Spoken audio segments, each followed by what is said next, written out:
The county road sliced through the morning air like a sharpened blade.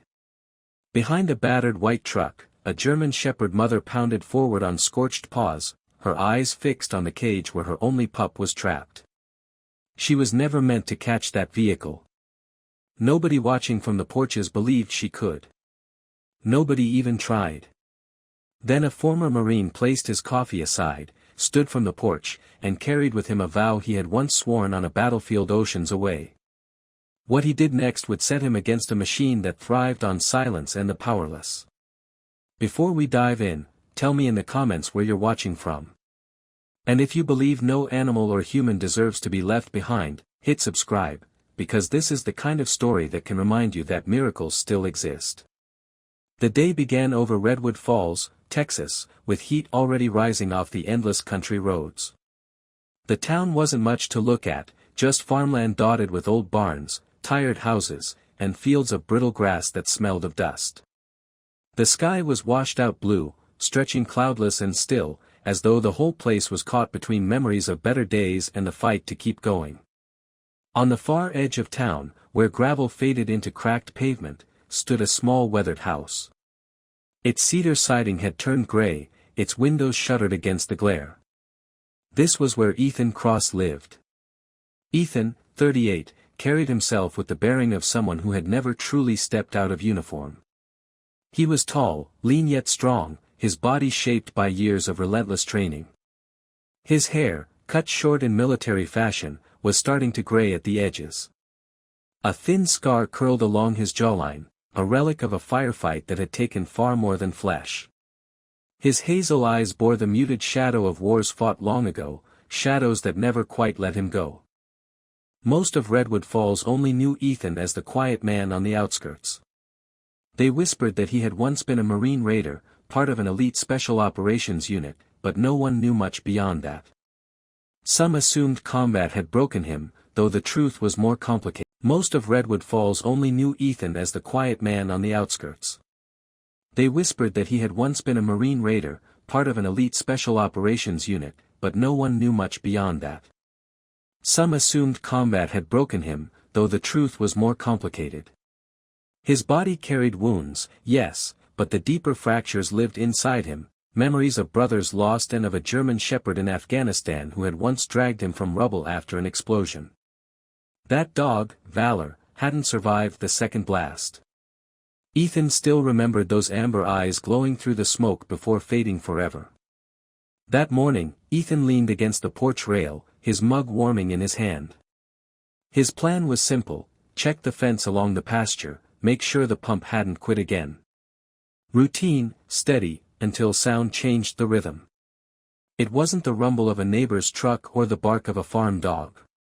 It was sharper, heavier, the grinding roar of a county animal control vehicle barreling down County Road 9. The truck was white, streaked with rust, its cage clattering in the back with each pothole. Pressed against the steel bars inside was a tiny pup, no more than a few months old. Its fur was filthy and matted, its eyes wide with fear. Each jolt sent its body slamming against the cage, claws scraping frantically across the floor. The cries that escaped were thin, piercing, carrying farther than the quiet countryside should have allowed. And behind that truck, she came. A German shepherd mother, later Ethan would learn her name was Luna, tore down the road as if her very soul depended on each step. Inside the truck's cab sat Carl Dugan. In his late 40s, heavy around the middle, cap pulled low, Carl wore the look of a man who had stopped caring years ago. His sunburned face was carved into a permanent sneer. 10 years with county animal control had given him authority he didn't deserve, and he enjoyed the power it granted, because dogs didn't argue, and their suffering never earned him punishment. He wasn't cruel out of duty. He was cruel because he liked it. Ethan watched from his porch as if time itself slowed. He saw the pup smash forward against the cage, claws scratching desperately. He saw Luna stumble for just a moment before forcing her body onward, gasping for air but refusing to quit. He saw Carl's lips twist into a smile, his thick hands tightening around the wheel like he was enjoying a sport. And suddenly, Ethan wasn't in Texas anymore. He was back in Afghanistan, dust choking his lungs, the earth rattling with mortar fire, Valor dragging him across debris with teeth clenched around his vest. He remembered the weight of that dog, remembered how Valor had refused to leave anyone behind, until the second explosion silenced him forever. The memory cut deep, sharper than shrapnel. And as Ethan stared at Luna and her pup, his chest clenched with the same echoing cry he thought he'd left on foreign soil. His coffee sat forgotten. His pulse surged for the first time in years, not from memory but from the present moment demanding an answer. Ethan moved before he had time to think. The porch boards creaked as he snatched the old keys from their hook, the same nail they had hung from for decades. His Ford pickup, paint faded and engine rough, waited beside the fence. Sliding into the seat, he turned the ignition. The engine roared, gravel spitting beneath the tires. His gaze fixed on the truck up ahead. Luna faltered once, nearly collapsed, but clawed back to her feet. The pup pressed his face against the cage again, eyes wide, ears pinned with terror. And Carl Dugan? He never slowed. Ethan's grip on the steering wheel tightened. This wasn't about chores or fences anymore. It was about the one truth he had brought home from war: you never leave the helpless behind. With that, Ethan pressed harder on the accelerator. The chase had begun. The Ford thundered forward as Ethan pressed the gas harder, gravel spraying in his wake. Ahead, the county truck lurched down the cracked two-lane road, its rust-streaked cage rattling like bones. Heat shimmered above the asphalt, turning the horizon into ripples of fire. Dust spun up from the roadside ditches, choked and heavy, swirling between the two vehicles. Inside the cage, the small pup yelped, pressing his head through the bars as though begging for rescue. His fur was streaked with tan and sable, his ears too large for his little head. Each bump sent him sprawling across the floor, claws squealing against steel. Behind them, Luna still ran. Her body was failing, every stride slowing, but the light in her amber eyes refused to fade. Foam flecked her muzzle, her chest heaved shallowly, yet she never looked away from the cage. Carl Dugan sat hunched at the wheel, as though this were just another routine day. His thick forearms rested casually as he smirked at the mirror. Carl was the sort of man who had always found amusement in the suffering of others. In his youth, he had been notorious for bar fights, his crooked nose still a trophy of those nights. Now older and heavier, the county job gave him the same outlet. Dogs couldn't punch back. Carl chuckled as he spotted Luna falter, her body scraping the pavement before she staggered upright again. His yellowed grin stretched wider, his eyes glinting with cruelty.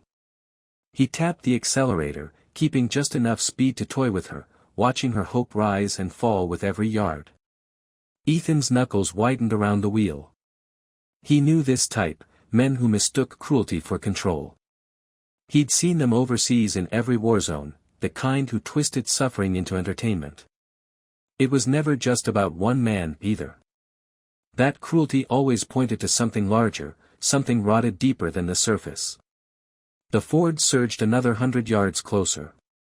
Ethan leaned forward, instincts kicking in, the old combat habit of scanning every detail, mapping distances, weighing angles. His gaze swept the roadside porches where the people of Redwood Falls stood silently, shadows against the sun. Martha Lynn, a widow in her 60s, clutched her broom on her porch rail, knuckles white.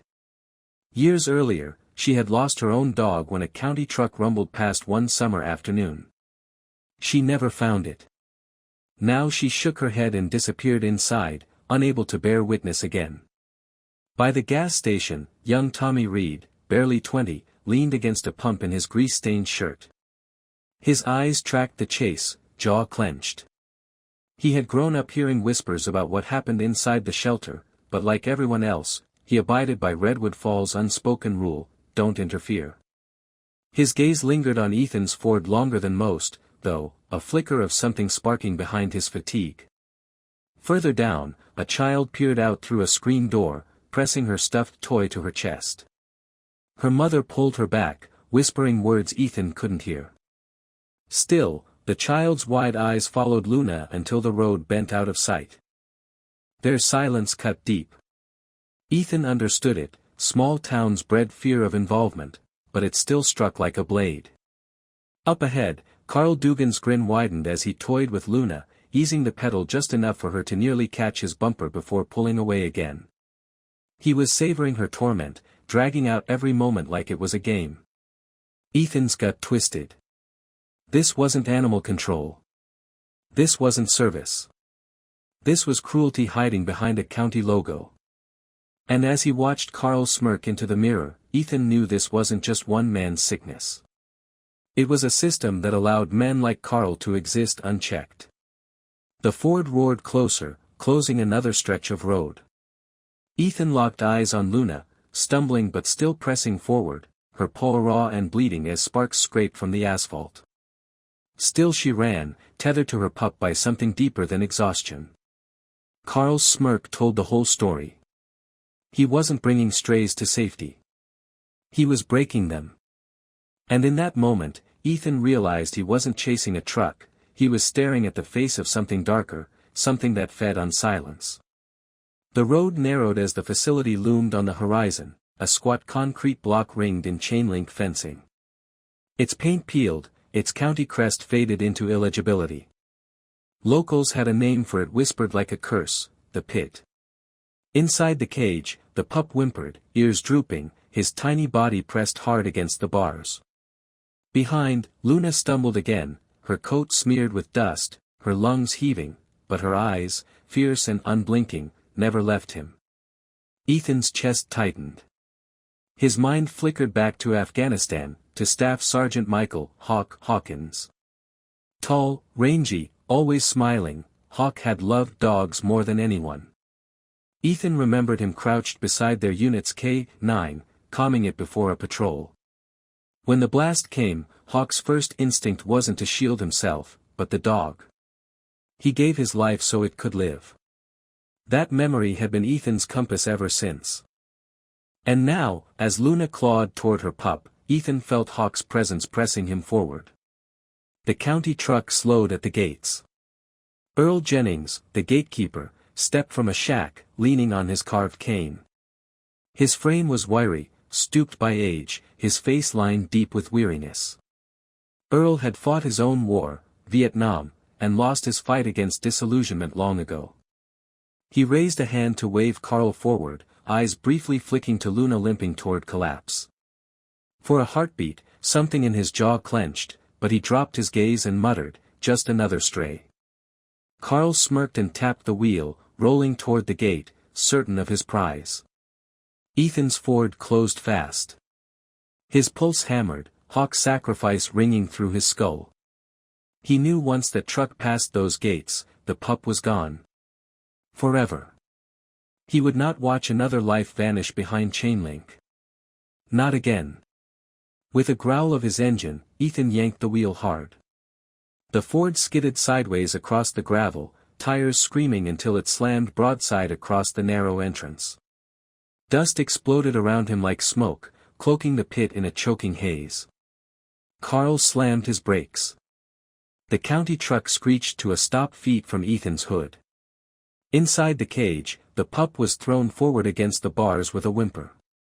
Luna stumbled into the clearing, nearly collapsing, but forced herself upright. Trembling, covered in dust, she locked her eyes on the cage, her body shaking yet unbroken. Carl's door creaked open, his heavy frame stepping out, grin stretched cruelly across his face. The standoff had begun. Dust hung thick in the air, swirling under the Texas sun as Ethan stood between his Ford and the county truck. Luna trembled just behind him, chest heaving, amber eyes never leaving the cage. The pup whimpered inside, pressing his small body against the bars as though he could sense freedom hovering just out of reach. Carl Dugan leaned lazily against his truck's hood, his grin wide, but his swagger dimmed when a sleek black sedan rolled up the gravel drive. Unlike the battered county vehicle, this car gleamed. Its windows were tinted dark, polished to a mirror shine, the kind of machine that didn't belong on these dusty backroads. The sedan eased to a stop. Its driver's door opened with deliberate calm. Out stepped a man in a tailored charcoal gray suit, absurdly pristine amid the grit. He was tall, lean, his hair peppered at the temples, combed with precision. His pale gray eyes were sharp, calculating, the sort that didn't just look at a man but measured him. His smile was practiced, polished enough to pass for pleasant, but carrying no warmth at all. Bradley Voss, Director of Clearstream Animal Services, the company contracted to manage the county's strays. To the public, he was a benefactor who sponsored animal welfare events, who cut ribbons at charity drives. But in hushed corners of Redwood Falls, his name was whispered with suspicion. Some called him the spider at the center of a hidden web. He closed the sedan's door, brushed invisible dust from his sleeve, and slid his hands casually into his pockets. His voice, when it came, was smooth with a faint southern lilt, designed to soothe even while it cut. "Mr. Cross, isn't it? I hear you're a man who keeps to himself." Ethan stood firm, boots planted in the gravel, saying nothing. Dust spun around his legs as Luna gave a sharp bark, her gaze snapping to the cage. The pup whimpered louder, muzzle shoved between the bars.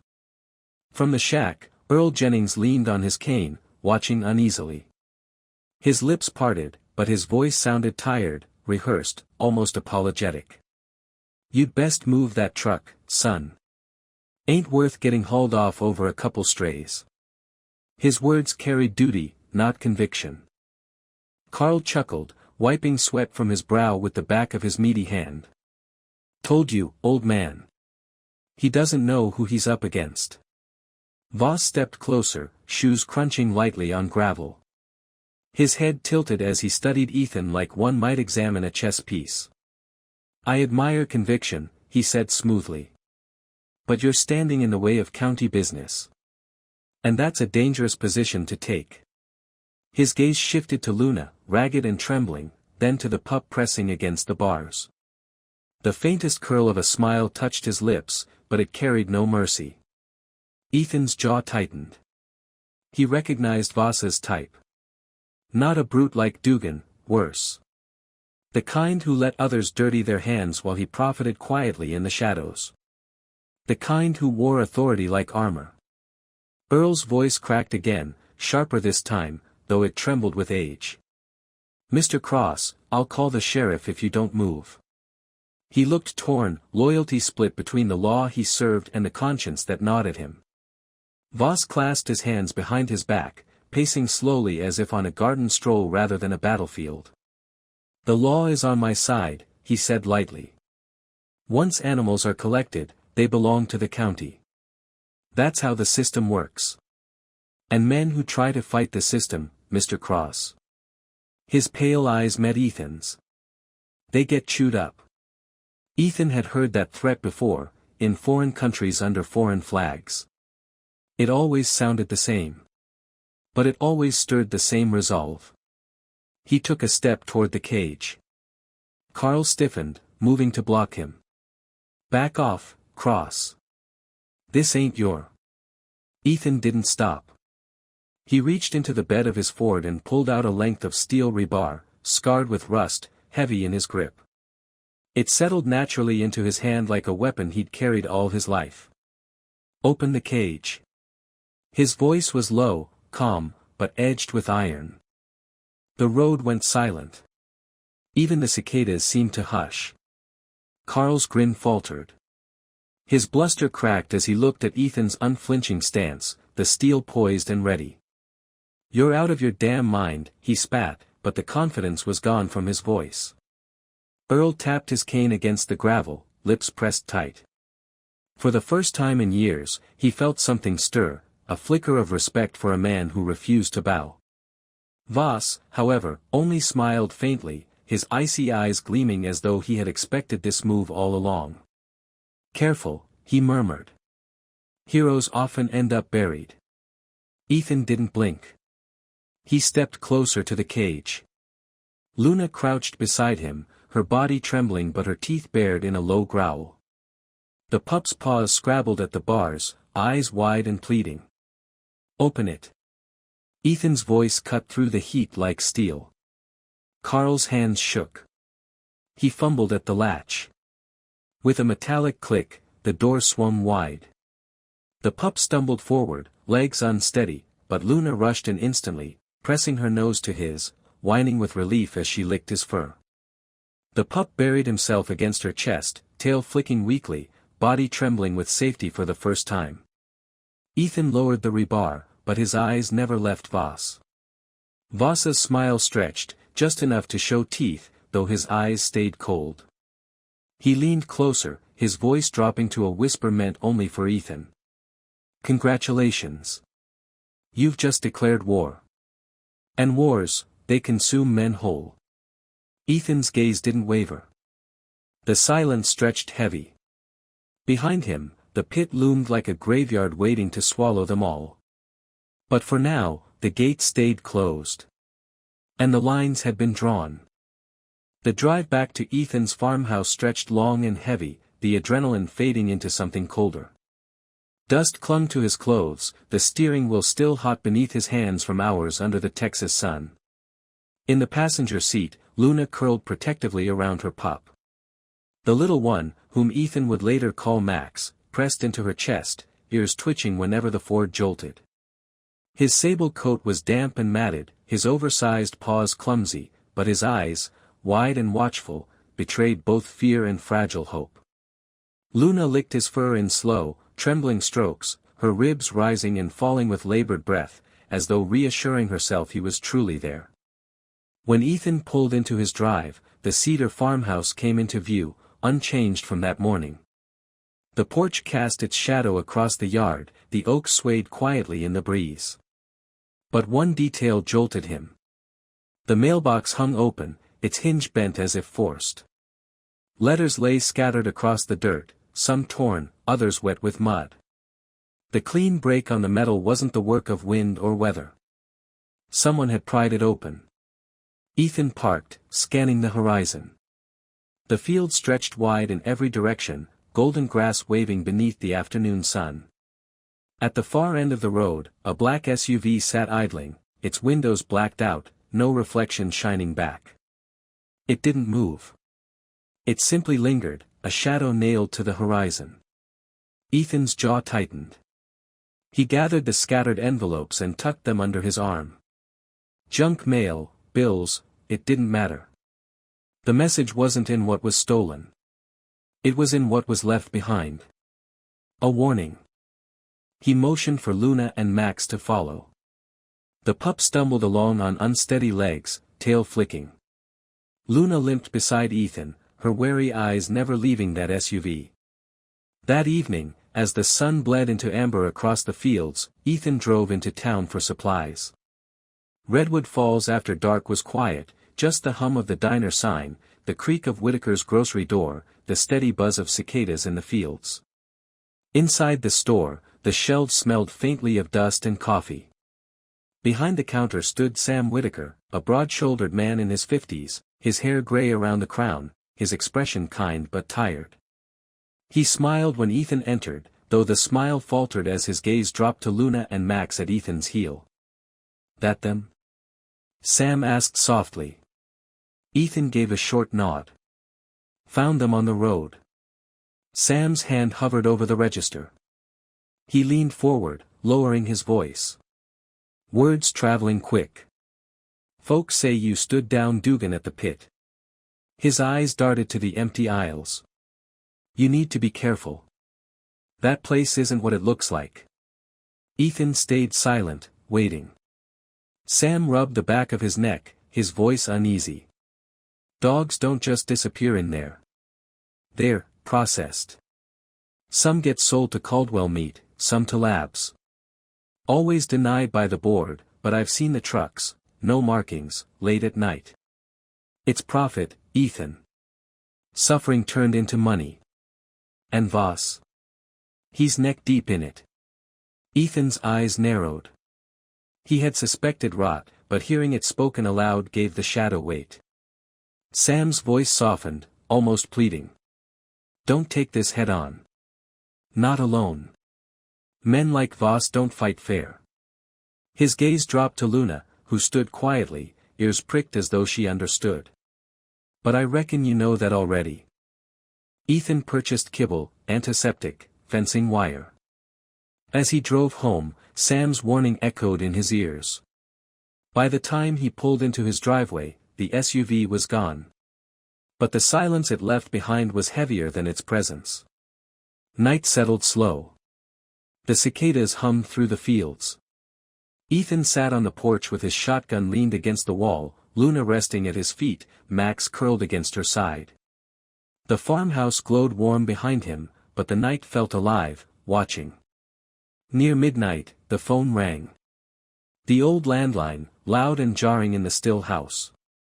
Ethan lifted the receiver, his hand steady.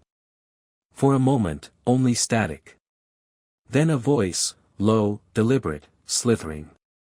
"You think you won today?" A pause, long enough for the breath to carry. "You saved one. Tomorrow, we take 10 more. You can't save them all, Mr. Cross." The line went dead. Ethan stood motionless, the receiver pressed to his ear. Outside, the fields rippled under moonlight, oaks swaying like sentinels. He replaced the phone slowly, his jaw tightening. Beside him, Luna growled low, her amber eyes fixed on the window as though she too sensed the threat pressing closer. Max stirred in his sleep, curling deeper into her warmth. The war Ethan thought he'd left overseas had followed him home. Different battlefield, different enemy. But silence carried the same cost. And silence was no longer an option. The following evening, Ethan crouched in the ditch off County Road 7, his Ford tucked behind a row of mesquite trees. The moon was thin, veiled by drifting clouds, the air thick with crickets. In his hands, a borrowed camcorder, its recording light hidden under tape. He had learned patience in war zones, waiting for hours in the dust. Tonight, that discipline returned. At midnight sharp, headlights appeared. A faded box truck, followed by a flatbed. No county markings. Their engines were muffled, their lights dimmed. Ethan raised the camcorder. Through the lens, he captured cages stacked 3 high on the flatbed. Dogs writhed inside, shepherds, labs, mutts, muzzled whimpers carrying into the night. One brindled hound shoved so hard against the bars that its nose bled. The guards only laughed, shoving the cages with gloved hands. The trucks rumbled to Caldwell Industries, an old feed mill converted into something darker. Its smokestack stood tall against the sky. A side gate creaked open, and the convoy slipped inside. Ethan zoomed in, recording everything, the cracked pavement, the Caldwell logo barely visible under peeling paint, the armed men at the door. His stomach turned. Caldwell wasn't rumor. It was real. And dogs were its currency. He was so focused he almost missed the car approaching from behind. Headlights blinked twice. A sedan rolled onto the shoulder, stopping just yards away. A figure stepped out. Tall, mid-30s, sharp features. Her dark hair was tied back, glasses catching faint moonlight. She wore a gray blazer over jeans, part office, part field. Her name was Clara Jameson, a county commissioner's employee. "You're Ethan Cross," she said quietly, not asking but stating. "Depends who's asking," Ethan replied from the ditch. Clara's eyes flicked toward the factory, her face tightening. "If I were your enemy, you'd already be in cuffs, or worse." She reached into her satchel and held out a USB drive. "This has documents. Contracts. Shipments. Names. Caldwell isn't just county deep. It runs higher. State level. Maybe beyond." Ethan studied her before taking it. "You're already marked," Clara said, her voice low. "The pit was just the beginning. Caldwell feeds labs in Houston, meat plants in Fort Worth. Private buyers you don't want to picture. Push too hard, they'll burn you out." "Then why help me?" Ethan asked. Her gaze shifted briefly toward the plant. "Because I lost someone. My brother worked as a kennel hand. He spoke up. Then he disappeared. If I can't stop them, maybe someone who's already lived through war can. Before Ethan could answer, another set of headlights swept the road. A sleek black pickup pulled up behind Clara's sedan. From it stepped a tall, broad-chested man in his 60s, silver hair combed back, his vest tailored neatly over a plaid shirt. His jaw was cut deep with lines of age and sun. Walter Briggs, owner of the largest ranch in the county. "Cross," he greeted, his voice gravelly but strong. "Heard you stirred the hornet's nest." Briggs had once been known for his philanthropy, but years ago his prized shepherd, Duke, vanished. He searched, offered rewards, but only found whispers that Duke had ended up in the pit. All that remained was a collar washed up by the river. Since then, his fortune had turned from cattle to crusade. "You lost a dog," Ethan said quietly. Briggs's eyes hardened. "I lost more than a dog. I lost trust. When a man like Voss poisons a town, we all drink from that well. I won't stay quiet." Clara folded her arms. "Walter has resources. He just needed someone willing to take the risk. Now you're here." Briggs stepped closer, his shadow long beneath the moon. "You're a Marine.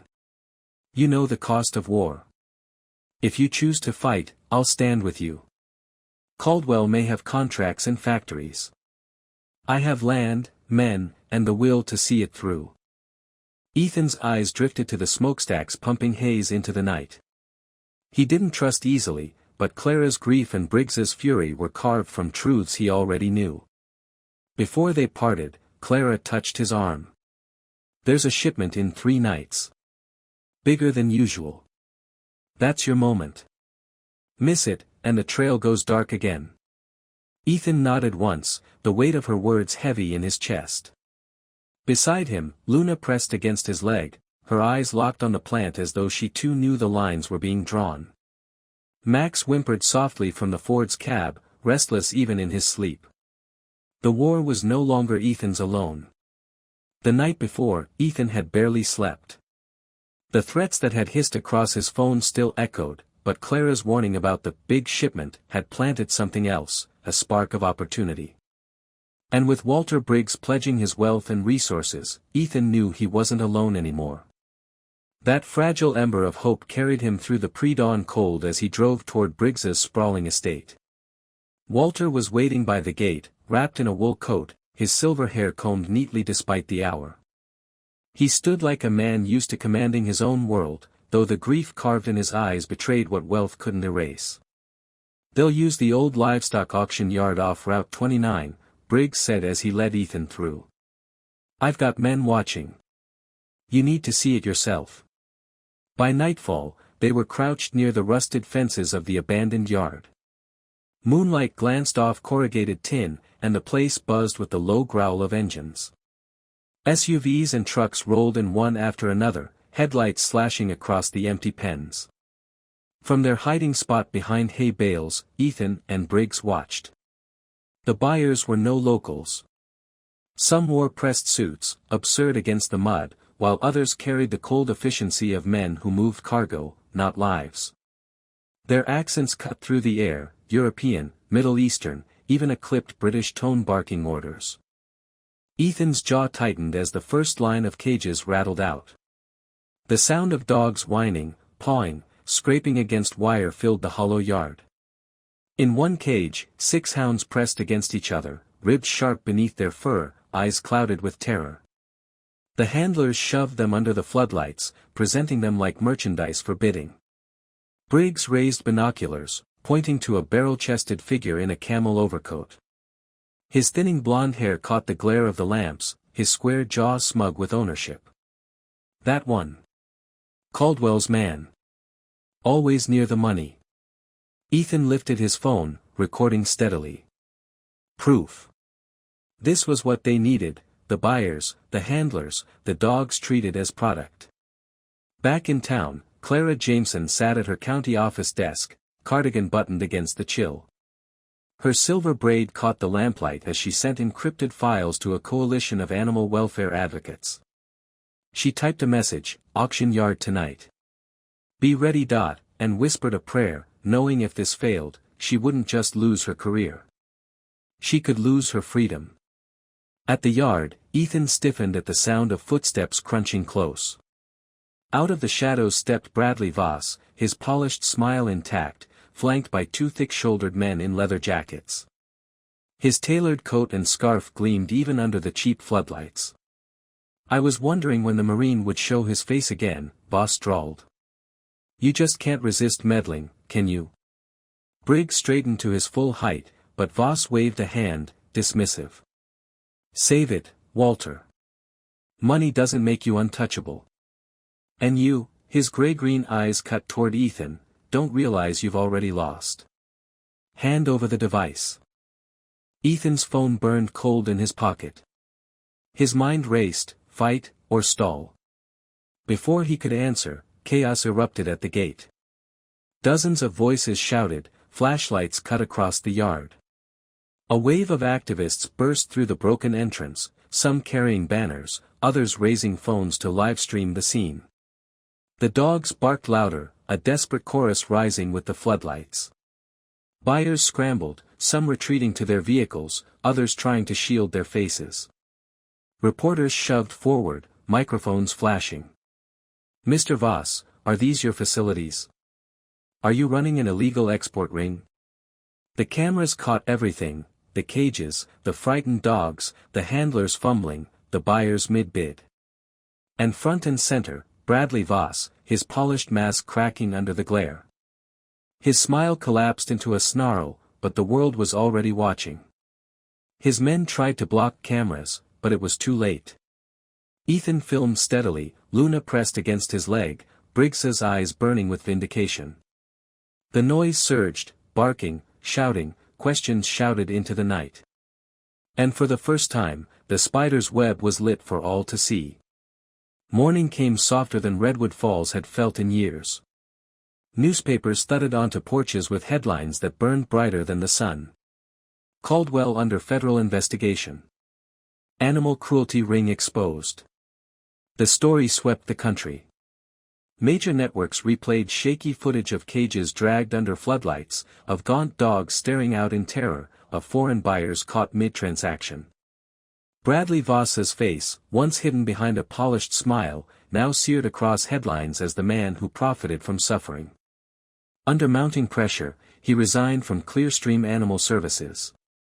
The pit was shut down, chains padlocked at every gate. For the first time in years, the air in town smelled less of fear, more of relief. Ethan Cross, though, kept far from the spotlight. He refused every interview, every request for comment. He spent his days walking the ridgeline above his farm, silent except for the crunch of boots on frost. Victory mattered, but not for headlines. It mattered for the dogs who could finally sleep without chains rattling. In town, people looked at him differently now. No longer the loner on the edge of Redwood Falls. At Sam's grocery, the shopkeeper didn't ask questions, just nodded as he bagged feed. A young mother offered a quiet smile. The mechanic who once told Ethan to keep his head down tipped his cap. Not cheers. Not parades. Just acknowledgement. And in a small town, that was everything. Clara Jameson sat late in her office one evening, the sunset streaking her blinds. Calls flooded her phone, federal investigators, lawyers, reporters, but she answered only a few. She had once believed in the system, in rules and regulations. Breaking them still weighed on her. But when she thought of Luna's amber eyes and Max's tentative bark, she knew she'd chosen right. Walter Briggs too found himself in the spotlight. Reporters swarmed his gates, demanding statements. He spoke with the practiced ease of an old rancher, his voice steady, though his eyes sometimes betrayed the grief of years past. In private, he told Ethan, "I didn't do it for headlines. I did it so no other man buries his dogs the way I did." Ethan stayed apart from it all. Nights found him back on his porch, lantern light flickering. Luna curled peacefully at his feet now, no longer jolting awake at every sound. Her scars faded beneath a thickening coat. Max, growing fast, filled the porch with boundless energy, tumbling over himself as he tugged an old knotted rope. One evening, Ethan leaned against the post, arms crossed, watching Max stumble and bark while Luna sprawled in the cool air. The stars wheeled overhead, the night sharp with pine and wood smoke. For the first time in months, Ethan's chest felt lighter. "They can't hurt you anymore," he murmured, voice rough but steady. "We're safe now." Max barked once, dropping the rope. Luna sighed contentedly. Ethan closed his eyes, a faint smile touching his lips. The battles, the shadows, the threats, all felt far away. What remained was simple. A dog sleeping peacefully. Another discovering joy. And Redwood Falls, for the first time in memory, waking to hope. Because sometimes miracles don't arrive in thunder or lightning. Sometimes they come quietly, in a wagging tail, in frightened eyes learning to trust again, in one person choosing to stand. Just as Ethan saw peace return to Luna and Max, we too can witness God's hand in small victories. When kindness triumphs over cruelty. When hope rises where it was lost. No life is forgotten by the Creator. No act of compassion wasted. If you believe love and mercy are His true miracles, share this story with someone who needs hope. Comment Amen if you stand with those who protect the voiceless. And don't forget to like, share, and subscribe, so together we keep these stories alive. May God bless you and your loved ones.